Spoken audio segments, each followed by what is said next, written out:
এটা নতুন বিদাত এখন জন্ম নিচ্ছে। মানুষ মরে যাচ্ছে আর মরা মানুষের নামে ওইখানে যারা জানাজাতে আসবে ওদেরকে খাওয়াবার জন্য টোলার লোকেরা করছে কি, মানে দেগ চাপিয়ে রান্না বান্না করছে, করে খাওয়ানোর ব্যবস্থা করছে। এটা মনে মনে ভাবছে নেক কাজ করছি, এটা নেক কাজ নয়। যে মানুষটাকে মাটি দিতে এসেছো, মাটি দাও, দিয়ে বাড়ি যাও, খাবার খেয়ে এসে মাটি দিয়ে চলে যাও।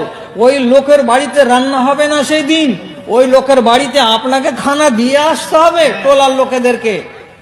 কাজে এইভাবে ডেক চাপিয়ে রান্না করে গাঁ লাগে খাওয়াতে হবে, হরগিজ করবেন না। এটা একদম নতুন বিদাত মাথা ছাড়া দিয়েছে দেশে। আপনারা কিন্তু বক্তব্যটি শুনলেন যে যে বাড়িতে মারা যায় সে বাড়ির লোকেরা কিন্তু তাদের যে আত্মীয় যারা দূর থেকে আসবে মাইয়াতকে দেখতে আসবে, তাদের খাবারের কোনো ব্যবস্থা করা যাবে না।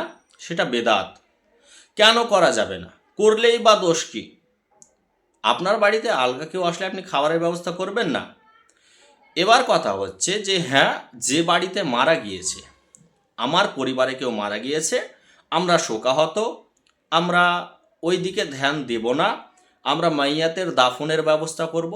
কিন্তু আমার তো বংশের লোক রয়েছে, আমার তো প্রতিবেশীরা রয়েছে, আত্মীয়রা রয়েছে, তারা যদি খাবারের কিছু ব্যবস্থা করে দেয় তাদের জন্য, এটা ভালো কাজ না খারাপ কাজ?